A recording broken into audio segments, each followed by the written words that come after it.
సహోదరులందరికీ యేసుక్రీస్తు నామములో వందనాలు. మనందరికీ తండ్రి అయిన దేవునికి స్తుతులు స్తోత్రములు. మనం ప్రార్థన చేసుకుని వాక్య భాగంలోనికి ప్రవేశిద్దామండి. పరలోకమందున్న మా తండ్రి, జీవాధిపతి, జీవం గల దేవా, నీకే స్తుతులు స్తోత్రములు. ఇదిగో తండ్రి, మరొకసారి నీ సన్నిధిలో తండ్రి కూడుకుని నిన్ను ఆరాధించి గణపరిచి మయంపరిచే భాగ్యాన్ని మాకు ఇచ్చారు. మీకు స్తుతులు స్తోత్రములు. ఇదిగో తండ్రి, పరిశుద్ధ గ్రంథం నుండి మేము మరొక అంశమును పరిశీలించుచుండగా ఆత్మ సంబంధమైన సంగతులతోనే సరిపోల్చుకుని సర్వసత్యమును తండ్రి ఉన్నట్టుగా గ్రహించి వాక్యానుసారంగా భూమి మీద మేము జీవించి అనేకులకు తండ్రి ఈ యొక్క వాక్యమును ప్రకటించి అనేకులను నీ రాజ్యంలో ప్రవేశింపజేసి మేమును మాతో అనేకులను తండ్రి నీ యొక్క రాజ్యానికి తీసుకుని వచ్చే కృపాభాగ్యమును దయచేయమని మా ప్రభువును రక్షకుడును అయిన యేసుక్రీస్తు వారి అతి శ్రేష్టమైన నామంలో అడిగి స్తుతించి వేడుకొనుచున్నాము తండ్రి. ఆమెన్. ప్రియమైన దేవుని వారలారా, మనము సిటిహెచ్ క్లాసెస్ని గత కొన్ని వారాలుగా పరిశీలిస్తున్నాం. 4 పాఠాలను మనం ఇదివరకే ఉన్నాం కనుక ఈరోజు 5వ అంశాన్ని మనము నేర్చుకునే ప్రయత్నం చేద్దాం. అంశం ఏంటంటే, వాక్యము వినుచున్న వారిలో ఉన్న లోపాలు ఏమిటి అన్న అంశాన్ని ఈరోజు మనము పరిశీలన చేద్దాం. అయితే ఈ అంశాన్ని ఎందుకు నేర్చుకోవాలి అనంటే, వినటము అనేది చాలా ప్రాముఖ్యమైన విషయం. ఎందుకంటే ఏదైనా ఒక విషయాన్ని జాగ్రత్తగా విన్నవారే దాన్ని జాగ్రత్తగా అనుసరించగలరు అనే విషయాన్ని మనం గమనించాలి. కాబట్టి పాత నిబంధన కాలంలో కానీ, యేసుక్రీస్తు వారు దేవుని మాటలను ప్రకటిస్తున్న కాలంలో కానీ, లేదంటే అపోస్తలులు వాక్యాన్ని ప్రకటిస్తున్న కాలంలో కానీ చాలామంది వింటున్నారు కానీ గ్రహించలేని పరిస్థితి కనబడుతుంది అని అనేక మార్లు మనకు లేఖనాలు పరిశుద్ధ గ్రంథంలో కనబడుతూ ఉంటాయి. అంటే వింటున్నారు, దారి తప్పిపోయేటటువంటి వారుగా విశ్వాసులు కనబడుతూ ఉన్నారు. అంటే క్రీస్తు కృప నుండి తొలగిపోయేవారుగా, గాలికి చెదరగొట్టబడినట్లుగా కల్పింపబడిన ప్రతి ఉపదేశమునకు ఇటు అటు కొట్టుకొని పోయే ఒక పరిస్థితిలో నేటి క్రైస్తవ సమాజము మనకు కనబడుతుంది అని చాలా స్పష్టమైన లేఖనాలు మనకు కనబడుతున్నాయి. కాబట్టి ఈరోజు క్రైస్తవులుగా ఉన్నటువంటి మనము ఏ సువార్తను విని క్రీస్తునందు విశ్వాసం ఉంచి రక్షణను పొందుకోవడానికి క్రీస్తు దగ్గరకు వచ్చాము అన్న విషయం మీద మన గనక స్పష్టత లేకపోతే చాలా ప్రమాదం. కాబట్టి ఈ విషయంలో పరిశీలన చేయవలసిన అవసరం ఎంతైనా ఉంది అన్న విషయాన్ని మనం గమనించాలి. ఎందుకంటే ఒక వ్యక్తి రక్షింపబడాలి అని అంటే ఏ వాక్యాన్ని వినాలి అనేది చాలా ప్రాముఖ్యమైన విషయం. నేటి కాలంలో ఉన్నవారు కూడా పాత నిబంధనలో ఉన్న వాక్యాన్ని విని రక్షణ పొందుకునే విధంగా ఏమైనా అవకాశం ఉందా అనంటే, పాత నిబంధన కాలములో ఉన్న ఆ వాక్యము నేటి కాలములో ఆత్మను రక్షించలేదు అన్న విషయాన్ని మనం గమనించాలి. కాబట్టి నేటి విశ్వాసులు ఏ వాక్యాన్ని వింటున్నారు, ఏ వాక్యము చేత వారు రక్షణ విషయంలో ఎదుగుతూ ఉన్నారు, ఆత్మలో బలపరచబడుతూ ఉన్నారు అనేది కూడా చాలా ప్రాముఖ్యమైన విషయం. కాబట్టి వినేవారు ఏ వాక్యాన్ని మేము వింటున్నామనే విషయంలో చాలా జాగ్రత్త కలిగి ఉంటేనే తప్ప నేటి కాలంలో ఆత్మీయంగా ఎదగలేని ఒక పరిస్థితి ఉంది అన్న విషయాన్ని మనం ఇక్కడ గమనించాలి. కాబట్టి ఏ వాక్యాన్ని వినాలి అన్న విషయాన్ని మనం పరిశీలిస్తే, రోమపత్రిక 10వ అధ్యాయం 17వ వచనంలో, కాగా వినుట వలన విశ్వాసము కలుగును, వినుట క్రీస్తును గూర్చిన మాట వలన కలుగును అంటున్నాడు. విశ్వాసం అయితే వినటం వలన వస్తుంది, కానీ ఏ మాటను వినాలి అని మనం ఆలోచిస్తే క్రీస్తును గూర్చిన మాటనే వినాలి తప్ప ఏది పడితే అది వింటే విశ్వాసం అనేది రాదు. విశ్వాసం రాకపోతే రక్షణే లేదు అన్న విషయాన్ని మనం ఇక్కడ చాలా స్పష్టంగా గమనించాలి. కాబట్టి వినటం అనేది చాలా ప్రాముఖ్యమైన విషయము అని చాలా మనకు స్పష్టంగా అర్థమవుతుంది.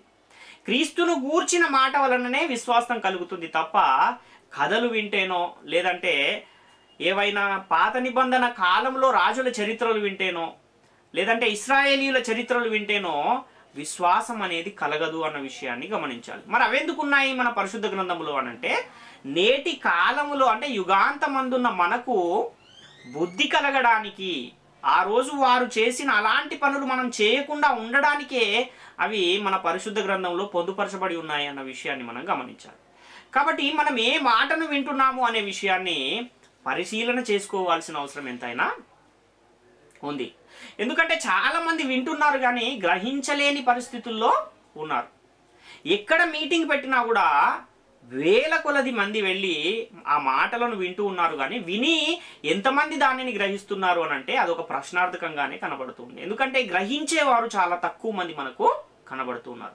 మత్తయి సువార్త 13వ అధ్యాయం 15వ వచనాన్ని మనం చూస్తే, కనుక మీరు వినుట మట్టుకు విందురు గాని గ్రహింపనే గ్రహింపరు, చూచుట మట్టుకు చూతురు గాని ఎంత మాత్రమును తెలుసుకున్నారు అని యెషయా చెప్పిన ప్రవచనము వీరి విషయమై నెరవేరుచున్నది అని ఇక్కడ మనకు ఒక లేఖనం కనబడుతుంది. ఎందుకని గ్రహించలేకపోతున్నారు అంటే వారు వినటానికి తమ హృదయాన్ని సిద్ధపరచుకోవడం లేదు. ఎందుకంటే వారు మనుషులు కల్పించిన పద్ధతులనే దేవోపదేశములని తలంచి వాటి యందు విశ్వాసం ఉంచుతున్నారు తప్ప సత్యవాక్యాన్ని వినటానికి, సువార్తను వినటానికి మనస్సును ఏం చేసుకోవట్లేదు అంటే సిద్ధపరచుకోవటం లేదు. ఇర్మియా గ్రంథము 6వ అధ్యాయము 10వ వచనాన్ని మనం చూస్తే, విందురని నేను ఎవరితో మాటలాడుదును, ఎవరికి సాక్ష్యం ఇచ్చదను, వారు వినుటకు తమ మనస్సు సిద్ధపరచుకొనరు గనుక వినలేకపోయిరి. ఇదిగో వారు యెహోవా వాక్యమందు సంతోషము లేని వారై దాన్ని తృణీకరింతురు అంటున్నాడు. అంటే వినటానికి ఏం కావాలి అంటే హృదయాన్ని సిద్ధపరచుకునే పరిస్థితి ఉండాలి. ఒకవేళ మనస్సును సిద్ధపరచుకోలేకపోతే వినలేని పరిస్థితులు ఉంటాయి అని ఇక్కడ చాలా స్పష్టంగా యెహెజ్కేలు ద్వారా దేవుడు ఈ విషయాన్ని తెలియజేస్తున్న ఒక సందర్భాన్ని మనం చూస్తున్నాం. అంటే వినటానికి ఏం కావాలి అంటే మనస్సును సిద్ధముగా ఉన్న మనస్సు కావాలి, సిద్ధపరుచుకున్న మనస్సు కావాలి. అప్పుడే విన్నదాన్ని మనం గ్రహించగలము అన్న విషయాన్ని మనం ఇక్కడ చాలా స్పష్టంగా గ్రహించాలి. ఇర్మియా గ్రంథము 25వ అధ్యాయం 6వ వచనాన్ని మనం చూస్తే, యెహోవా పెందలకడ లేచి ప్రవక్తలైన తన సేవకులనందరినీ మీ యొద్దకు పంపుచూ వచ్చినను మీరు వినకపోతిరి, వినుటకు మీరు చెవియొగ్గకుంటిరి అంటున్నాడు. ఈ చెవియొగ్గకుండా ఉన్న వాళ్ళు చాలా మంది ఉన్నారు. అందుకనే అనేక మార్లు మనకు చెవులు గలవాడు వినుగాక అన్న మాటలు చాలా సార్లు కనబడుతూ ఉంటాయి. అంటే చెవులు లేని వారు ఎవరైనా ఉంటారా అంటే చెవులు అందరికీ ఉంటాయి, కానీ వినే చెవులు చాలా తక్కువ మందికి ఉంటాయి. అందుకే దురద చెవులు గలవారు అని కూడా మనకు లేఖనము కనబడుతూ ఉంటుంది. కాబట్టి వినే చెవులు ఉండాలి. ప్రకటింపబడుతున్న మాటకు చెవియొగ్గేవారుగా ఎప్పుడైతే ఉంటామో అప్పుడు ఆ వినేదానిని మనం గ్రహించగలుగుతాము అన్న విషయాన్ని ఇక్కడ చాలా స్పష్టంగా గమనించాలి. ఇశ్రాయేలీయులకు ప్రకటించడానికి దేవుడు ప్రవక్తలను పంపించాడు, కానీ వారు ఏం చేశారంటే వినలేదు, వినుటకు చెవి యొగ్గలేదు, అదేవిధంగా వినుటకు మనస్సును సిద్ధపరుచుకొనలేదు అని ఇక్కడ దేవుడు స్వయంగా చెబుతున్న ఒక సందర్భాన్ని మనం చూస్తున్నాం. కాబట్టి పాత నిబంధన కాలంలో దేవుడు ఇశ్రాయేలీయులకు ప్రవక్తల ద్వారా ప్రకటింపజేస్తున్నాడు. వారు వింటున్నారు కానీ దాన్ని అనుసరించలేని పరిస్థితులే కనబడుతున్నాయి. అనేక మార్లు ఇశ్రాయేలీయుల ఎడల వారి పరిస్థితిని బట్టి దేవుడు ఎన్నోసార్లు ఆయన వారి నిమిత్తము అనేక మార్లు వారి యొక్క పరిస్థితిని చూసి ఆయన కోపోద్రిక్తుడైన అనేక సందర్భాలు మనకు కనబడుతూ ఉంటాయి. వారి పట్ల ఆయన అనేకులను ప్రవక్తలను పంపుతూ వారిని మారు మనస్సు పొందండి అని ఎన్నిసార్లు ప్రకటించినా కూడా వారు వినలేని పరిస్థితుల్లోనే ఉన్నారు.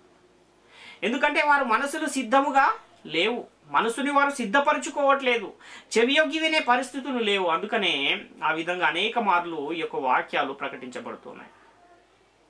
యేసుక్రీస్తు కాలంలో కూడా అదే జరిగింది. అలాగే అపోస్తలులు పరిశుద్ధాత్మ ప్రేరణతో మొదటి శతాబ్ద కాలంలో ఏదైతే వాక్యాన్ని ప్రకటించారో, సత్యవాక్యాన్ని, ఆ సత్యవాక్యాన్ని, ఆ బోధను కూడా వీళ్ళు వింటున్నారు కానీ ఏం చేయట్లేదంటే దాన్ని కూడా అనుసరించలేని పరిస్థితి నేటి కాలంలో మనకు కనబడుతుంది. అంటే సత్యాన్ని ప్రకటించే వారి యొద్దకు వస్తున్నారు, వింటున్నారు. అలాగే అసత్యాన్ని ప్రకటించే వారి యొద్దకు కూడా ఏం చేస్తున్నారు? వెళ్తున్నారు, వింటున్నారు. అంటే ఎక్కడ ఏది ప్రకటించినా అన్నీ వినేవారు చాలా మందే కనబడుతున్నారు, కానీ ఆ విన్నదానిని పరిశీలించేవారు మాత్రము లేరు. మనసును సిద్ధపరుచుకుని వినేవారు ఎక్కడా కూడా లేని పరిస్థితి మనకు కనబడుతుంది. ఎందుకంటే విశ్వాసము అనేది వినుట వలన విశ్వాసం కలుగును అని మనము లేఖనాన్ని చూసాం. కాబట్టి అపోస్తలుల చేత పరిశుద్ధాత్ముని బోధ ప్రకటించబడుతున్న కాలంలో జరిగిన కొన్ని సంఘటనలు మనము పరిశీలన చేయగలిగితే, గలతీ పత్రికలో 1వ అధ్యాయం 6వ వచనంలో, క్రీస్తు కృపను బట్టి మిమ్మును పిలిచిన వానిని విడిచి భిన్నమైన సువార్త తట్టుకు మీరు ఇంత త్వరగా తిరిగిపోవుట చూడగా నాకు ఆశ్చర్యము కలుగుచున్నది అంటున్నాడు. అంటే పౌలు గారు గలతీ ప్రాంతంలో ఒక సంఘాన్ని స్థాపించి ఆ సంఘంలో ఆయన వాక్యాన్ని ప్రకటించి వేరొక ప్రాంతానికి వెళ్ళి మరలా తిరిగి ఆ ప్రాంతానికి వచ్చే సమయానికి అక్కడ ఆయన పరిశీలన చేస్తే జరిగింది ఏంటంటే భిన్నమైన సువార్త తట్టుకు అనేకులు తిరిగిపోయిన ఒక పరిస్థితిని ఆయన అక్కడ చూస్తున్నాడు. అలాంటి పరిస్థితులను చూసి ఆయన ఆశ్చర్యపడుతున్నాను అని ఆయన తెలియజేస్తున్న ఈ సందర్భాన్ని మనం చూస్తున్నాం. కాబట్టి వినేవారు ఎలా ఆలోచిస్తున్నారంటే, పరిశుద్ధాత్ముడు ఈ అయ్యగారితో ఇలా మాట్లాడాడు, ఆ అయ్యగారితో అలా మాట్లాడాడు, ఎక్కడ మాట్లాడినా దేవుడే కదండి మాట్లాడించేది అని సరిపెట్టుకునేవారే నేటి కాలంలో చాలా ఎక్కువ మంది అయిపోయారు. కానీ పరిశుద్ధ గ్రంథం ఏం చెబుతుందంటే, ఒక్క అడుగు జాడలలోనే ఒక్క ఆత్మయందే మీరు నడుచుకోవాలి అని చెబుతుంది తప్ప ఒక్కొక్కరు ఒక్కొక్క విధంగా ప్రకటించండి అని చెప్పట్లేదు. విశ్వాసం అనేది ఒకటే ఉంది అని చెబుతుంది తప్ప నీ విశ్వాసం నీది, నా విశ్వాసం నాది అన్నట్టుగా మనకు పరిశుద్ధ గ్రంథంలో మాత్రం ఇక్కడ లేదు. కానీ ఒక చోట ఎవరైనా వాక్యాన్ని గురించి చర్చించుకున్న సందర్భాలను మనం గమనిస్తే, ఆ వారు 1 గంట 2 గంటలు మాట్లాడిన తర్వాత ఒకవేళ అక్కడ వారిద్దరి మధ్య సఖ్యత కుదరకపోతే ఏం జరుగుతుందంటే, నీ విశ్వాసం నీది బ్రదర్, నా విశ్వాసం నాది బ్రదర్ అని వెళ్ళిపోయే పరిస్థితులే నేటి కాలంలో మనకు ఎక్కువగా కనబడుతున్నాయి. కాబట్టి ఒక విషయాన్ని గురించి ప్రకటించినప్పుడు అది ఎవరు ప్రకటించినా ఒకే విధంగా ప్రకటించాలి తప్ప ఒక్కొక్కరు ఒక్కొక్క విధంగా ప్రకటించకూడదు అన్న కనీస స్పృహ ప్రతి బోధకుడికి కూడా ఉండాలి అని గమనించాలి. కొంతమంది ఏమో ఒక వాక్యాన్ని చదివి సంఘము శ్రమల కాలంలో ఉండదు పైకెళ్ళిపోతుంది అని చెప్తే, ఇంకా కొంతమంది ఏమో యేసుక్రీస్తు ఎలాగైతే శ్రమలు అనుభవించాడో అలాగే క్రైస్తవులు అయిన వారందరూ కూడా శ్రమలు అనుభవించాలి అని చెబుతున్నప్పుడు ఈ ఒకే అంశానికి సంబంధించిన ఈ 2 విషయాలు సరైనవేనా అంటే 2 సరైనవి కావు, అందులో ఒకటే సరైనది. కానీ ఎందుకు ఈ విధంగా జరుగుతుంది అని అంటే, భిన్నమైన బోధలు అనేకము వచ్చేసాయి. అనేక శ్రమలను అనుభవించి దేవుని రాజ్యములో ప్రవేశించాలి అని పరిశుద్ధ గ్రంథము తెలియజేస్తుంది. పరిశుద్ధ పరచువానికి పరిశుద్ధ పరచబడువానికి ఒకటే మూలం అని పరిశుద్ధ గ్రంథం తెలియజేస్తుంది. కాబట్టి శ్రమలను అనుభవించాలి అని తెలియజేస్తుంది, కానీ శ్రమలలో నుండి దేవుడు బయటపడేస్తాడో మీకు శ్రమలే రావు అని చెప్పటం అనేది అది ఎంత మాత్రమో సరైనది కాదు అన్న విషయాన్ని కూడా మనం ఇక్కడ చాలా స్పష్టంగా గమనించువారమైనాం. కాబట్టి ప్రియులారా, మనం వింటున్న వాక్యము లేఖనానుసారంగా ఉందా లేదా అనే విషయాన్ని వినేవారే పరిశీలన చేసి తెలుసుకుని దాన్ని అనుసరించాలి తప్ప పరిశీలించకుండా ఎవరు చెప్పినా సరే ఏది చెప్పినా సరే అది సరైనదే అయి ఉంటుంది అన్న ఒక ఆలోచనకు మాత్రం, ఒక భ్రమలో మాత్రం ఉండకూడదు అన్న విషయాన్ని గమనించాలి.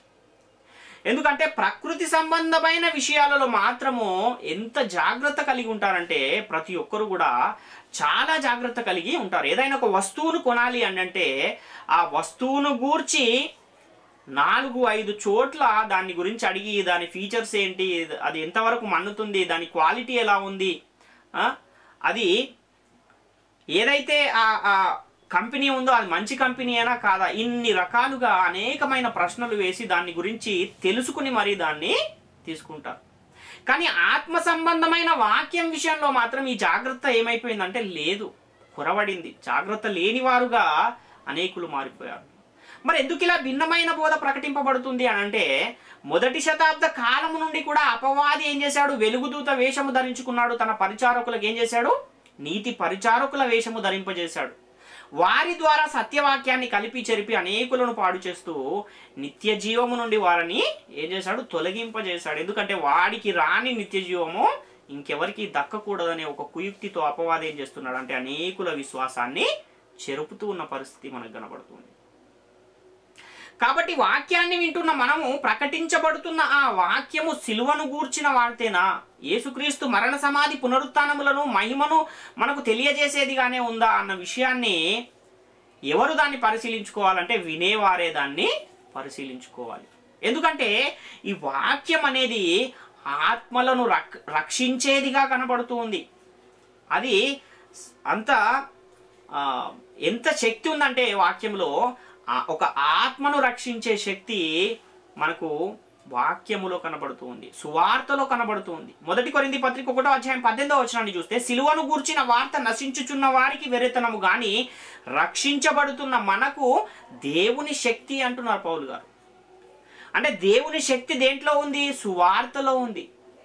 మరి మనం ఏం వింటున్నాము, ఏ బోధను మనం వినాలి అంటే విశ్వాస సుబోధ సంబంధమైన సువార్తనే మనం వింటున్నామా లేదా అని కూడా పరిశీలించుకోవాల్సిన ఒక బాధ్యత ఎవరి మీద ఉందంటే వాక్యాన్ని వినేవారి మీద, విశ్వాసుల మీదనే ఉంది అన్న విషయాన్ని గమనించాలి. రోమాపత్రిక 1:16 కూడా మనం చూస్తే, సువార్తను గూర్చి నేను సిగ్గుపడవాడను కాను, ఎలైనగా నమ్ము ప్రతి వానికి, మొదట యూదునికి గ్రీసు దేశస్థునికి కూడా రక్షణ కలగజేయుటకు అది దేవుని శక్తి అయి ఉన్నది అంటున్నాడు. అంటే రక్షణనిచ్చే శక్తి ఎందులో ఉంది అనంటే వాక్యంలో ఉంది, సువార్తలో ఉంది. అలాంటి సువార్తను ప్రకటిస్తూ ఉన్నప్పుడు ఆ వింటున్న వారు ఎలా ఉండాలంటే చాలా జాగ్రత్త గలవారై ఉండాలి. ఇది ఆత్మ సంబంధమైన బోధే ప్రకటించబడుతుందా, క్రీస్తును గూర్చిన వార్తనే ప్రకటిస్తూ ఉన్నారా, యేసుక్రీస్తు మరణ సమాధి పునరుత్థానములను గూర్చే ప్రకటిస్తున్నారా అన్న విషయాన్ని ఎవరు దాన్ని పరిశీలించుకోవాలంటే వినేవారే దాన్ని పరిశీలించుకోవాలి. కాబట్టి వింటున్న వాక్యములో రక్షణను దయచేసే దేవుని శక్తి ఉంది అనే విషయాన్ని గమనించు వారమై మనం ఉండాలి అన్న విషయాన్ని గమనించాలి. దేన్ని వింటే మనం రక్షింపబడతాము, దేన్ని వింటే మనకు నిత్య జీవం కలుగుతుంది అనే విషయాన్ని కూడా తెలుసుకోవాల్సిన అవసరం ఎంతైనా ఉంది. ఏది పడితే అది వింటే అది ఆత్మలను రక్షించదు, మన ఆత్మీయ స్థితిని ఏం చేయదు, ఎదిగే ఒక ప్రక్రియలో అది భాగంగా ఉండదు అన్న విషయాన్ని గమనించాలి. కాబట్టి ఆ వింటున్న సువార్త ఆత్మ సంబంధమైనదేనా అనే విషయాన్ని పరిశీలించుకోవటమే కాకుండా ఆ విన్నదానిని గట్టిగా పట్టుకుని ఆ ఉపదేశాన్ని అనుసరించి జీవించాలి. విని విడిచిపెడితే ఏమైనా ప్రయోజనం ఉందా అంటే ఏమాత్రం ప్రయోజనము లేదు.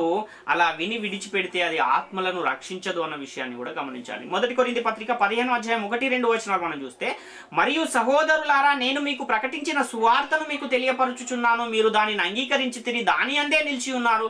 మీ విశ్వాసము వ్యర్థమైతేనే గాని నేను ఏ ఉపదేశ రూపముగా సువార్త మీకు ప్రకటించి తినో ఆ ఉపదేశమును మీరు గట్టిగా పట్టుకుని ఉన్న ఎడల ఆ సువార్త వలననే మీరు రక్షణ పొందువారై ఉందురు అంటున్నాడు.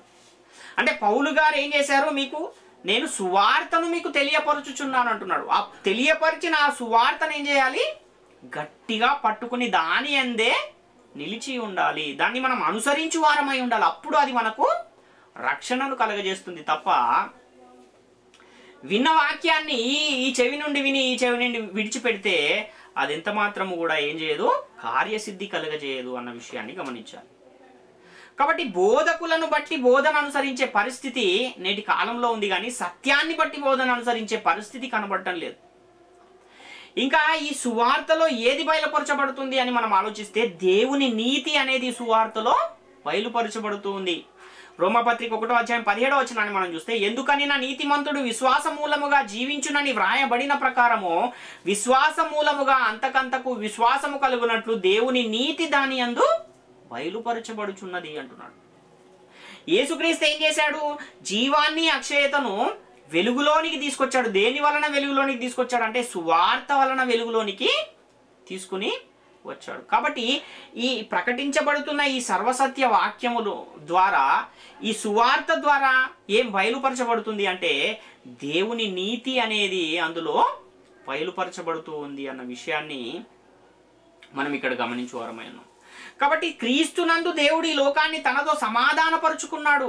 దానిలో ఏమి బయలుపరచబడుతుంది అంటే నీతి అందులో బయలుపరచబడుతుంది. ఇంత ప్రాముఖ్యమైన సువార్తను దేవుడు యేసుక్రీస్తు ద్వారా పరిశుద్ధాత్ముని చేత అపోస్తలుల ద్వారా ఏం చేశాడంటే నేటి కాలములో బోధకులుగా ఉన్న మనకు దానిని అనుగ్రహించాడు. కాబట్టి ఇప్పుడున్న పరిస్థితిలో మనం దేన్ని వింటున్నాము, దేన్ని అనుసరిస్తున్నాము, వింటున్నామా లేక విన్నట్టు నటిస్తున్నామా అన్న విషయాన్ని కూడా వినేవారే ఒకసారి ఏం చేసుకోవాలి, తమను తాము స్వపరిశీలన చేసుకోవాల్సిన వారై ఉన్నారు. కాబట్టి మనుషులను ఆకర్షించే సంగతులు, కల్పనా కథలు, ఊహలు, అదేవిధంగా జోకులు ఇలాంటివి ప్రకటించే వారే నేటి కాలంలో ఎక్కువైపోయారు. అలాంటి వాటి వినేవారు కూడా నేటి కాలంలో ఎక్కువైపోయారు. వాక్యాన్నే ప్రకటిస్తే వినేవారు చాలా తక్కువ మంది. ఎప్పుడు వాక్యం వాక్యం వాక్యమే చెబుతారండి అనేవారు కూడా నేటి కాలంలో లేకపోలేదు. కాబట్టి ఆత్మ సంబంధమైన సంగతులను ఆత్మ సంబంధమైన సంగతులతో సరిపోల్చుకుని వాక్యాన్ని ప్రకటించాలి. అలాంటి వాక్యం ఏం చేస్తుంది, ఆత్మలను రక్షిస్తుంది. ఆత్మ సంబంధమైన సంగతులను ఒకవేళ ప్రకృతి సంబంధమైన సంగతులతో సరిపోల్చి వాక్యాన్ని ప్రకటిస్తే అలాంటి వాక్యం వలన ప్రకటించే వారికి ఎలాంటి ప్రయోజనం లేదు, వినేవారికి కూడా ఎలాంటి ప్రయోజనము లేదు అన్న విషయాన్ని మనం ఇక్కడ గమనించాలి. కాబట్టి లోపం ఎక్కడుంది అంటే వినే వాళ్ళలోనే ఈ లోపం ఉంది. ఎందుకంటే మనం ఏది వింటున్నామో అనే విషయాన్ని జాగ్రత్తగా చూసుకునే ఒక బాధ్యత ఎవరి మీద ఉందంటే వాక్యాన్ని వినేవారి మీదే ఉంది. కానీ నేటి కాలంలో ఎలా తయారైపోయారు జనాలంటే ఏదో ఒక కొత్త సంగతినే వినాలి అన్న ఒక ఆదుర్ద ఎక్కువైపోయింది. ఇలాంటి వారు ఆ కాలంలో కూడా ఉన్నారా అంటే మొదటి శతాబ్ద కాలంలో కూడా అలాంటి వారు కనబడుతూ ఉన్నారు. అపోస్తల కార్యాలు 17వ అధ్యాయం 21వ వచనాన్ని మనం చూస్తే, ఏథెన్సు వారందరూ అక్కడ నివసించు పరదేశులను ఏదో ఒక క్రొత్త సంగతి చెప్పుటయందును వినుటయందును మాత్రమే తమ కాలము గడుపుచుండువారు. అంటే కొత్తది వినటమేం తప్పు కాదు, అదేవిధంగా కొత్త విషయాన్ని చెప్పటం కూడా తప్పు కాదు, కానీ అదే పనిగా పెట్టుకోవడం తప్పు. అందుకే ఇక్కడ మాత్రమే అన్న పదాన్ని మనం గమనించాలి.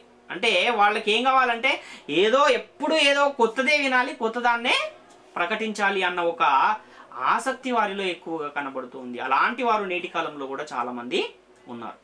2 తిమోతి పత్రిక 4వ అధ్యాయం 3-4 వచనాలు కూడా చూస్తే, ఎందుకనగా జనులు హితబోధను సహింపక దురద చెవులు గలవారై తమ స్వకీయ దురాశలకు అనుకూలమైన బోధకులను తమ కొరకు పోగు చేసుకుని సత్యమునకు చెవినివ్వక కల్పనా కథల వైపునకు తిరుగు కాలము వచ్చును అంటున్నాడు. ఆ రోజు ఆయన వచ్చును అంటున్నాడు, నేటి కాలంలో అది వచ్చేసింది అని మనం గమనించాలి. ఎందుకంటే జనులు ఎలా ఉన్నారంటే హితబోధను సహించలేని వారుగా కనబడుతున్నారు, దురద చెవులు గల వారుగా కనబడుతున్నారు.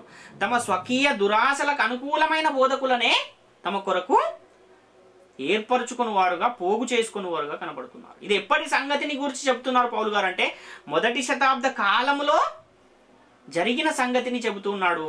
కానీ నేటి కాలంలో కూడా అలాంటి వారు లేరా అంటే చాలా మంది మనకు కనబడుతున్నారు. అంటే బోధకున్నే శాసించే పరిస్థితులు నేటి కాలంలో ఉన్నాయి. హితబోధ చేస్తే మేము సహించము, హెచ్చరికను చేస్తే మేము సహించము, ఖండిస్తే మేము సహించము, తప్పుదిద్దితే మేము సహించము, మేము లోబడము అని చాలా దురుసుగా నేటి కాలంలో బోధకులతోనే చెబుతూ ఉన్న విశ్వాసులు మనకు కనబడుతున్నారు. కాబట్టి నీవేం చెప్పాలంటే అన్ని ఆశీర్వాదాలే చెప్పాలి, అన్ని మంచి సంగతులే చెప్పాలి. ఇలా బోధకులను శాసించే ఒక పరిస్థితి నాటి నుండి నేటి వరకు కొనసాగుతూ ఉంది. అలాంటి బోధలే మనకు ఎక్కువగా కనపడుతున్నాయి. అలాంటి బోధలు, అలాంటి వాక్యము ఆత్మలను రక్షిస్తుందా అంటే రక్షించదు అన్న విషయాన్ని మనం గమనించాలి. కాబట్టి వినేవాళ్ళు హితబోధను సహించే పరిస్థితి నేటి కాలంలో లేదు. ఆనాడు పౌలు గారు హితబోధను సహించేవారు లేరు అని చెబుతున్నారు. నేటి కాలంలో కూడా హితబోధను సహించేవారు లేరు అన్న విషయాన్ని గమనించాలి. అందుకే వినేవారు ఎలా ఉండాలి అంటే వినుటకు వేగిరపడు వారునై ఉండాలి అని వాక్యం తెలియజేస్తుంది. యాకోబు పత్రిక 1వ అధ్యాయం 19వ వచనంలో, నా ప్రియ సహోదరులారా మీరు ఈ సంగతి ఎరుగుదురు గనుక ప్రతి మనుషుడు వినుటకు వేగిరపడువాడును, మాటలాడుటకు నిదానించువాడును, కోపించుటకు నిదానించువాడును అయి ఉండవలెను అని మనం ఇక్కడ చూస్తున్నాం. అంటే దీనికి వ్యతిరేకమైనదే మనకు కనబడుతుంది తప్ప ఈ వాక్యానుసారముగా బ్రతికేవారు నేటి కాలంలో చాలా తక్కువ మందే కనబడతారు. ఎందుకంటే వినుటకు వేగిర పడేవారు లేరు, కోపించుటకు వేగిర పడేవారు, అదేవిధంగా మాటలాడుటకు వేగిర పడువారు ఎక్కువగా కనబడుతున్నారు తప్ప వినుటకు వేగిర పడేవారు ఎవరు కూడా నేటి కాలంలో లేనే లేరు అన్న విషయాన్ని గమనించాలి. యూదా పత్రిక 1వ అధ్యాయం 17-18 వచనాలు కూడా మనం చూస్తే, అయితే ప్రియులారా అంత్యకాలమునందు తమ భక్తిహీనమైన దురాశల చొప్పున నడుచు పరిహాసకులుందురని మన ప్రభువైన యేసుక్రీస్తు అపోస్తలులు పూర్వమందు మీతో చెప్పిన మాటలను జ్ఞాపకము చేసుకొనుడి అంటున్నాడు. అంటే పూర్వమందు అపోస్తలులు చెప్పిన మాటలను జ్ఞాపకం చేసుకొనుడి అంటున్నాడు. అంటే అప్పటికే సత్యవాక్యాన్ని వినేవారు ఏమైపోయారంటే తక్కువైపోయారు, సర్వసత్యాన్ని వినేవారు తక్కువైపోయారు. నేటి కాలంలో ఇంకా తగ్గిపోయారు అన్న విషయాన్ని మనం గమనించాలి. అంటే కల్పనా కథలను ప్రకటిస్తేనే ఎక్కువ మంది వస్తారు, కథలను చెప్తేనే ఎక్కువ మంది వస్తారు. అంతేగాని వాక్యముతో పరిశీలించి ప్రకటించే వారి యొద్దకు ఎవరు రారు అని అంటే వినేవారు అక్కడ ఎక్కువ ఉండరు. మొదటి శతాబ్ద కాలంలోనే వినేవారు ఆత్మ సంబంధమైన మాటలే వింటున్నారు, కానీ ఫలించే విషయంలో ఎలా ఉన్నారు అని అంటే ప్రకృతి సంబంధమైన వాటినే ఫలించువారుగా కనబడుతున్నారు. అంటే అపోస్తలులు ప్రకటించేది అది ఆత్మ సంబంధమైనదే అయినా ఆ వాక్యాన్ని విని దాన్ని ఫలించేవారు ఎలా కనబడుతున్నారు అంటే ఆత్మ సంబంధమైన ఫలాలనే, శరీర సంబంధమైన ఫలాలనే ఫలిస్తూ ఉన్నారు. 1 కొరింథీ పత్రిక 9వ అధ్యాయం 11వ వచనంలో, మీ కొరకు ఆత్మ సంబంధమైనవి మేము విత్తి ఉండగా మీ వలన శరీర సంబంధమైన ఫలములు కోసుకొనుట గొప్ప కార్యమా అని ఇక్కడ పౌలు గారు చెబుతున్నారు. అంటే మొదట అప్పుడే విశ్వాసంలోనికి వచ్చిన వారు అప్పుడే దేవుణ్ణి అంగీకరించిన వారు మొట్టమొదట వారి పరిస్థితిని మనం గమనిస్తే వాళ్ళ ఆత్మానుసారంగానే ఆరంభిస్తారు, కానీ రాను రాను ఏమైపోతుందంటే శరీరానుసారులుగా మారిపోతూ ఉంటారు. అలానే చాలా ఎక్కువ మంది మనకు నేటి కాలంలో కూడా కనబడుతున్నారు. గలతీ పత్రిక 3వ అధ్యాయం 3వ వచనాన్ని చూస్తే, మీరు ఇంత అవివేకులైతిరా, మొదట ఆత్మానుసారముగా ఆరంభించి ఇప్పుడు శరీరానుసారముగా పరిపూర్ణులు అగుతురా అంటున్నాడు. అంటే అప్పటి నుంచి ఈ పరిస్థితులు కనబడుతూనే ఉన్నాయి, అవి కొనసాగుతూ నేటి కాలం వరకు కూడా వచ్చేసాయి అన్న విషయాన్ని గమనించాలి. అంటే వాక్యాన్ని వినే క్రమంలో ఏ బోధ సత్యము ఏ బోధ అసత్యము అనేది తెలుసుకుని సత్యాన్ని విని సత్యాన్ని అనుసరించేవారుగా ఉండాలి, కానీ అసత్యాన్ని అనుసరించేవారు ఎక్కువైపోతున్నారు. ఎందుకంటే వినే విషయంలో ఏం లేదు, జాగ్రత్త లేదు, పరిశీలన లేదు, పరిశోధన లేదు. కనుకనే ఏది వింటే దాన్నే అనుసరించేవారుగా నేటి కాలంలో ఎక్కువగా మనకు వినువారు కనబడుతున్నారు. హెబ్రీ పత్రిక 5వ అధ్యాయం 11వ వచనాన్ని కూడా మనం చూస్తే, ఇందును గూర్చి మేము చెప్పవలసినవి అనేక సంగతులు ఉన్నవి, కానీ మీరు వినుటకు మందులైనందున వాటిని విశదపరచుట కష్టము అంటున్నాడు. అంటే దేన్నైతే వినటం వలన రక్షణ కలుగుతుందో, ఏ వాక్యంలో దేవుని శక్తి ఉందో, ఏ వాక్యంలో దేవుని నీతి బయలుపరచబడుతుందో దాన్ని వినటానికి మనం ఏమైపోయామో మందులమైపోయాం అంటున్నాడు. అంటే మందులుగా ఉండకూడదు, పరిశీలించే వారిగా ఉండాలి, పరిశోధించే వారిగా ఉండాలి, జాగ్రత్త కలిగి ఉండాలి. వినే విషయంలో జాగ్రత్త కలిగి ఉంటేనే తప్ప ఆ వాక్యము మనల్ని రక్షించే పరిస్థితి లేదు అన్న విషయాన్ని మనం ఇక్కడ గమనించాలి. కాబట్టి ఎలాంటి పరిస్థితులు నేటి కాలంలో సంఘాలలో కనబడుతున్నాయంటే, ఆయన ఏది చెప్తే మనకెందుకండి, సంఘానికి వెళ్ళామా, కూర్చున్నామా, అయ్యగారికి కనబడ్డామా, ఇంత కానుకను వేసామా, ఇంటికి వెళ్ళిపోయాము. అలాంటి పరిస్థితుల్లోనే నేటి కాలంలో విశ్వాసులు ఎక్కువగా మనకు కనబడుతున్నారు. కానీ ఏది వింటున్నాము, ఏది ప్రకటించబడుతుంది అని పరిశీలించుకునే స్పృహ నేటి కాలంలో విశ్వాసులలో కనబడడం లేదు, కొరబడింది అన్న విషయాన్ని మనం గమనించాలి. కాబట్టి మనం విన్న సంగతుల్ని, అంటే ఏదైతే సత్యము ప్రకటించబడుతుందో ఆ సత్యాన్ని విడిచిపెట్టకూడదు. మరి విశేషముగా దాని విషయంలో ఎలా ఉండాలంటే జాగ్రత్త కలిగి ఉండాలి. ఒకవేళ అలా వెళ్తూ దారిలో వెళ్తూ ఉంటే దారిలో ముందుకు వెళ్తే అక్కడ పాము ఉందండి అని ఎవరైనా చెబితే అజాగ్రత్తగా అలానే వెళ్ళిపోతామా అంటే, అక్కడ కొద్దిసేపు ఆగి 2 కళ్ళనే 100 కళ్ళుగా చేసుకుని అటు ఇటు చూసుకుంటూ చాలా జాగ్రత్త కలిగి వెళ్తాం. వీలైతే ఆ దారినే వదిలేసి వేరే దారిలో వెళ్ళే ప్రయత్నం చేస్తాం. అంటే శరీర సంబంధమైన వాటి విషయాల్లో ఎంత జాగ్రత్త కలిగి ఉన్నారంటే చాలా జాగ్రత్త కలిగి ఉన్నారు. కానీ ఆత్మ సంబంధమైన విషయాలలో మాత్రము ఈ జాగ్రత్త అనేది ఏమైపోయింది, అసలే లేదు, కనబడడం లేదు. కాబట్టి శరీరానుసారులు దేవుని సంతోష పెట్టరు, శరీరానుసారమైన మనస్సు మరణము అని పరిశుద్ధ గ్రంథం తెలియజేస్తుంది.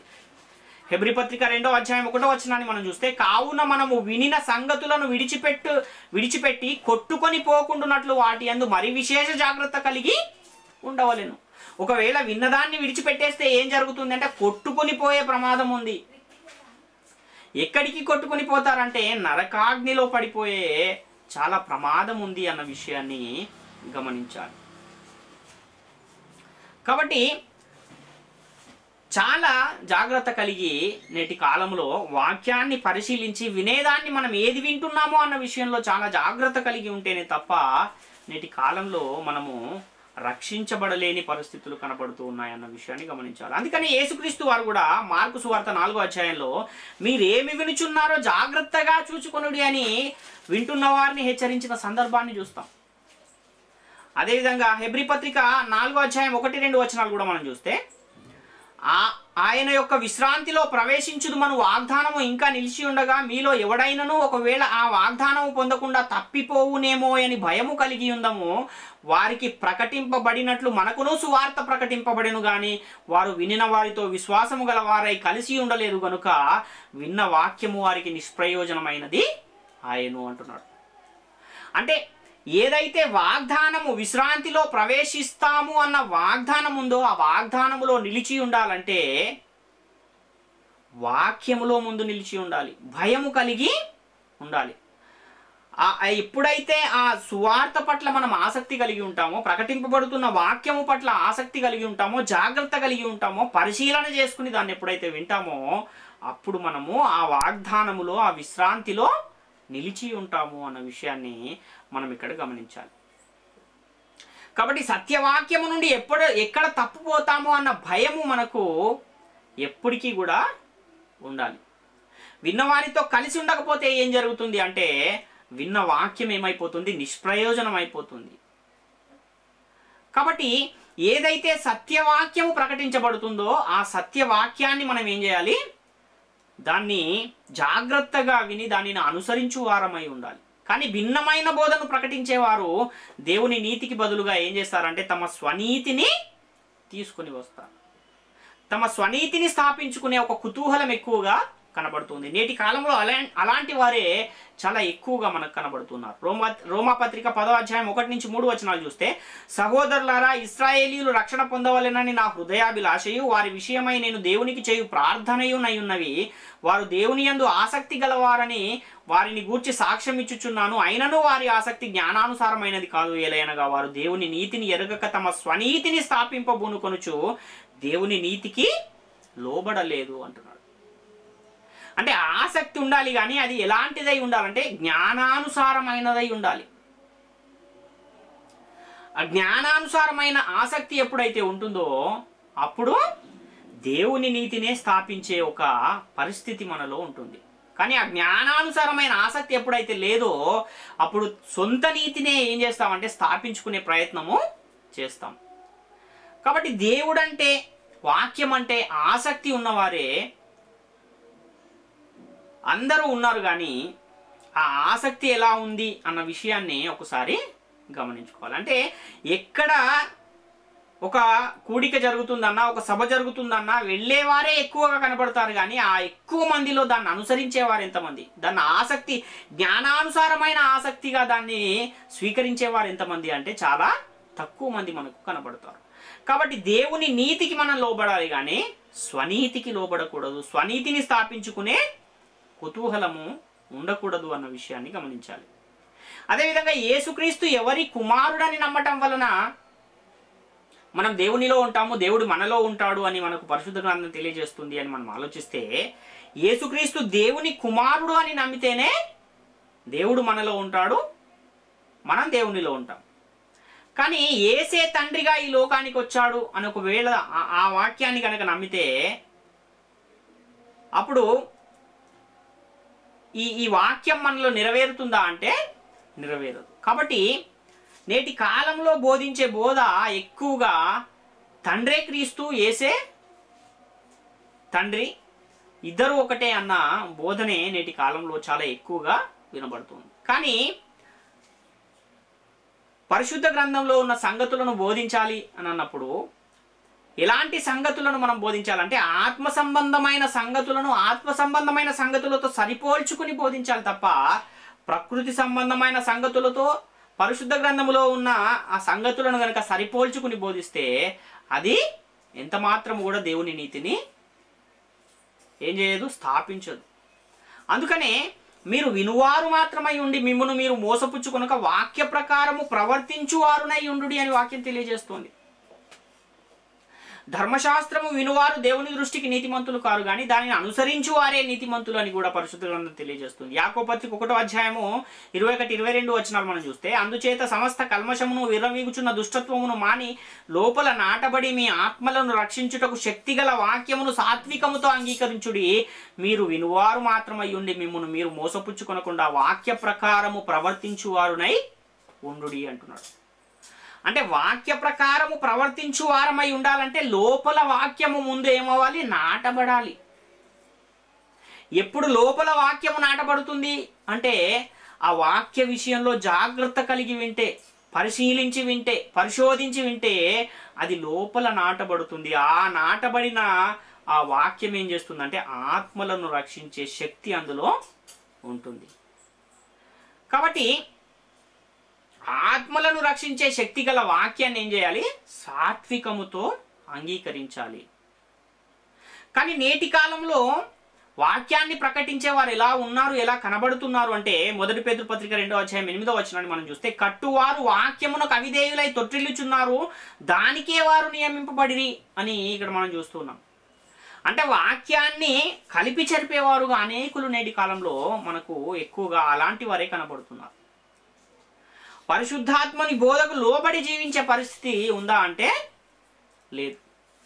1 కొరింథీ పత్రిక 3వ అధ్యాయం 10 నుంచి 14 వచనాలు మనం చూస్తే, దేవుడు నాకు అనుగ్రహించిన కృప చొప్పున నేను నేర్పరి అయిన శిల్పకారుని వలె పునాది వేసి తిని మరి ఒకడు దాని మీద కట్టుచున్నాడు, ప్రతి వాడు దాని మీద ఎలాగూ కట్టుచున్నాడో జాగ్రత్తగా చూచుకొనవలెను.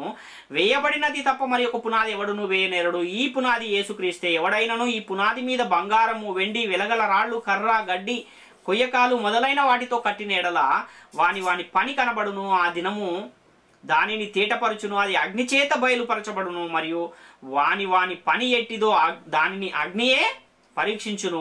పునాది మీద ఒకడు కట్టిన పని నిలిచిన ఎడల వాడు జీతము పుచ్చుకొనును అంటున్నాడు. అంటే వాక్యం ప్రకటించువారు తాము ప్రకటించే బోధను జాగ్రత్తగా చూసుకుని బోధించాలి. అపోస్తలులు ప్రవక్తులు వేసిన పునాది అంటే పరిశుద్ధాత్మ ప్రేరణతో అపోస్తలులు సిద్ధపరిచిన వాక్యాన్నే మనం ప్రకటించాలి, కానీ ఇంకొక కొత్త పునాదిని వేయకూడదు అని ఇక్కడ చాలా స్పష్టంగా తెలియజేయబడుతుంది. ఒకవేళ వాక్యము కాని దానిని, పరిశుద్ధ గ్రంథములో లేని దానిని ప్రకటిస్తే ఏం జరుగుతుందంటే, అలాంటి దానిని అగ్ని చేత పరీక్షించబడినప్పుడు ఏం జరుగుతుంది?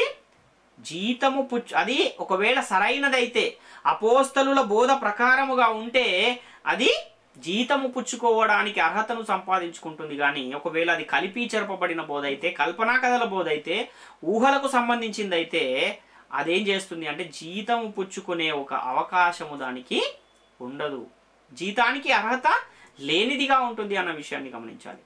కాబట్టి వినేవారికి ఎలాంటి బోధ కావాలి అని అంటే, నేటి కాలంలో వినేవారు కూడా ఎలా తయారైపోయారంటే, స్వస్థతలకు సంబంధించిన బోధ, ఆశీర్వాదాలకు సంబంధించిన బోధ, లోక సంబంధమైన శరీర సంబంధమైన కోరికలు తీర్చేటువంటి బోధే నేటి కాలంలో ఎక్కువగా వినేవారు కోరుకుంటూ ఉన్నారు తప్ప, ఆత్మ సంబంధమైన బోధ, దాని విషయంలో ఆత్మ సంబంధమైన బోధ వినాలన్న కోరిక గలవారు చాలా తక్కువ మంది మనకు కనబడుతున్నారు. అంటే ఆత్మలను రక్షించే బోధ నేటి కాలంలో ఎవరికి అవసరం లేదు.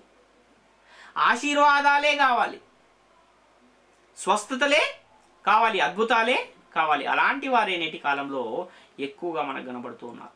1 తిమోతి పత్రిక 4వ అధ్యాయం 1-2 వచనాలు చూస్తే, అయితే కడవరి దినములలో కొందరు అబద్ధికుల వేషధారణ వలన మోసపరుచు ఆత్మల యందును దయ్యముల బోధ యందును లక్ష్యముంచి విశ్వాస భ్రష్టులగుదురని ఆత్మతేటగా చెప్పుచున్నాడు అంటున్నాడు. అంటే ఇలాంటి వారి విషయంలో ఏం జరుగుతుందని వాక్యం తెలియజేస్తుంది అంటే, దయ్యాల బోధ యందు లక్ష్యం ఉంచే వారి పరిస్థితి ఏమవుతుంది, సత్యాన్ని నమ్మనటువంటి వారి పరిస్థితి ఏమవుతుంది అని అంటే, అలాంటి వారికి దేవుడు ఏం చేస్తాడు? భ్రష్ట మనస్సుకు అప్పగిస్తాడు అని వాక్యం తెలియజేస్తుంది. 2వ తెస్సలోనిక పత్రిక 2వ అధ్యాయము 9-12 వచనాలు చూస్తే, నశించుచున్నవారు తాము రక్షింపబడుటకై సత్య విషయమైన ప్రేమను అవలంబింపకపోయిరి గనుక వారి రాక అబద్ధ విషయమైన సమస్త బలముతోనూ నానా విధములైన సూచక క్రియలతోనూ మహత్కార్యములతోనూ దుర్నీతిని పుట్టించు సమస్త మోసముతోనూ నశించుచున్న వారిలో సాతాను కనపరచు బలమును అనుసరించి ఉండును. ఇందుచేత సత్యమును నమ్మక దుర్నీతి యందు అభిలాష గల వారందరూ శిక్షావిధి పొందుటకై అబద్ధమును నమ్మునట్లు మోసము చేయు శక్తిని దేవుడు వారికి పంపుచున్నాడు అంటున్నాడు. అంటే సత్యాన్ని నమ్మని వారికి, దుర్నీతి యందు అభిలాష గల వారికి ఏమొస్తుంది అని అంటే శిక్షావిధే వస్తుంది వాళ్ళకు. అలాంటి వారికి దేవుడు మోసము చేయు శక్తిని పంపుచున్నాడు. అంటే వాళ్ళకి అనేక మార్లు అవకాశం ఇచ్చినా వాళ్ళు మారని పరిస్థితుల్లో ఉన్నప్పుడు, తమ పద్ధతిని మార్చుకోలేని పరిస్థితుల్లో ఉన్నప్పుడు, అప్పుడు దేవుడు అలాంటి వారిని ఏం చేస్తాడంటే శిక్షావిధి పొందుటకే వారిని నియమించేస్తాడు అన్న విషయాన్ని గమనించాలి. కాబట్టి అసత్యాన్ని ప్రకటించేవారు ఎలా ఉంటారు అంటే, అబద్ధమునే జ్ఞానమని ప్రకటించువారుగా, విపరీత వాదములను ప్రకటించువారుగా, అపవిత్రమైన వట్టి మాటలను ప్రకటించువారుగా, మేమే ప్రవీణులమని చెప్పుకునేవారుగా ఈ అసత్యాన్ని ప్రకటించేవారు మనకు కనబడతారు. 1 తిమోతి పత్రిక 6వ అధ్యాయము 20-21 వచనాలు మనం చూస్తే, ఓ తిమోతి, నీకు అప్పగింపబడిన దానిని కాపాడి అపవిత్రమైన ఒట్టి మాటలకును జ్ఞానమని అబద్ధముగా చెప్పబడిన విపరీత వాదములకును దూరముగా ఉండుము. ఆ విషయంలో ప్రవీణులమని కొందరు అనుకుని విశ్వాస విషయము తప్పిపోయిరి. కృప మీకు తోడై ఉండునుగాక అంటున్నాడు. అంటే మేమే ప్రవీణులము, మాకే అంతా తెలుసు అనేవాళ్ళు నేటి కాలంలో కూడా చాలా ఎక్కువ మంది మనకు కనబడుతున్నారు. అలాంటి వారికి ఏం జరుగుతుంది అని అంటే విశ్వాస విషయంలో వాళ్ళు తప్పిపోయిన వారుగా కనబడుతున్నారు. కానీ అలాంటి పరిస్థితుల్లో మనం ఉండకూడదు. ఎందుకంటే వినేవారు చాలా జాగ్రత్త కలిగి ఉండాలి. ఇలాంటి లోపాలు వినేవారిలో ఉండకూడదు అని మనం గమనించాలి. 2 తిమోతి పత్రిక 2వ అధ్యాయం 16వ వచనాన్ని కూడా మనం చూస్తే, అపవిత్రమైన వట్టి మాటలకు విముఖుడవై ఉండుము, అట్టి మాటలాడువారు మరి ఎక్కువగా భక్తిహీనులగుదురు. కాబట్టి భక్తిహీనుల యొద్ద ఉంటే భక్తిహీనులుగానే మారిపోయే ప్రమాదం ఉంది. అదే నీతిమంతుల యొద్ద కనుక మనం ఉంటే నీతిమంతులుగానే మారిపోయి దేవుని కృపకు పాత్రులముగా ఉంటాం. 2 పేతురు పత్రిక 2వ అధ్యాయం 2వ వచనాన్ని కూడా మనం చూస్తే, మరియు అనేకులు వారి పోకిరి చేష్టలను అనుసరించి నడుతురు, వీరిని బట్టి సత్య మార్గము దూషింపబడును. అంటే పోకిరి చేష్టలను అనుసరించి వారన్నిటి కాలంలో ఎక్కువైపోయారు. సత్యవాక్యాన్ని అనుసరించేవారు లేరు, పరిశుద్ధతను అనుసరించేవారు లేరు. కానీ పోకిరి చేష్టలను అనుసరించేవారే ఎక్కువగా మనకు కనబడుతూ ఉన్న పరిస్థితిని మనం చూస్తూ ఉన్నాం.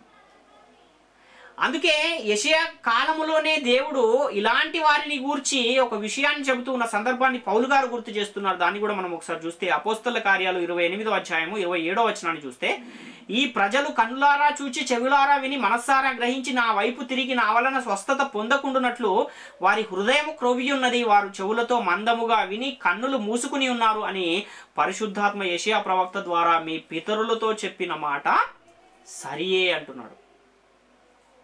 అంటే యెషయా కాలంలో ఉన్న ప్రజలు ఎలా ఉన్నారు, నేటి కాలంలో మీరు కూడా అలానే ఉన్నారని ఇక్కడ 1వ శతాబ్ద కాలంలో పౌలు గారు వారితో చెబుతూ ఉన్న ఒక సందర్భాన్ని మనం ఇక్కడ చూస్తున్నాం.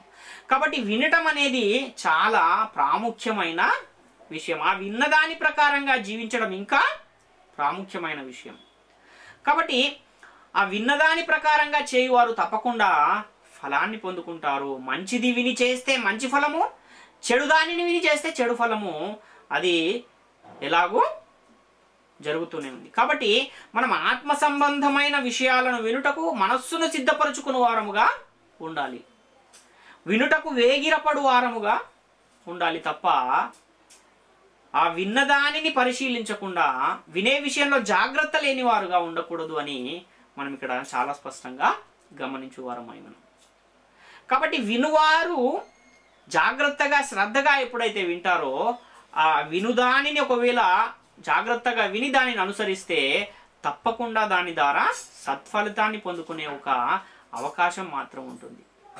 కాబట్టి ఈ వినటం అనేది చాలా ప్రాముఖ్యమైన విషయం కనుక వాక్యము వినే విషయంలో అంటే ప్రకృతి సంబంధమైన విషయాలలో కూడా జాగ్రత్త కలిగి ఉంటేనే అందులో ఏదైనా సత్ఫలితాన్ని పొందుతాం. అలాగే ఆత్మ సంబంధమైన విషయాలలో కూడా ఎప్పుడైతే మనం జాగ్రత్త కలిగి దాన్ని వింటామో, శ్రద్ధగా దానిని వింటామో, శ్రద్ధగా విన్నప్పుడు దాన్ని ఎప్పుడైతే అనుసరిస్తామో అప్పుడు దాని వలన మనము మన ఆత్మను రక్షించుకుని వారముగా దేవుని కృపను పొందుకుని వారముగా ఉంటామన్న విషయాన్ని ప్రతి ఒక్కరు కూడా గమనించాలి. కాబట్టి ప్రాముఖ్యమైన ఈ విషయాలన్నీ కూడా ప్రతి ఒక్కరు గమనించి గ్రహించి దేవుని కృపకు పాత్రులుగా ఉండాలని మిమ్మల్ని అందరినీ వేడుకొనుచు నా మాటలు ముగిస్తున్నాను. అందరికీ వందనాలు.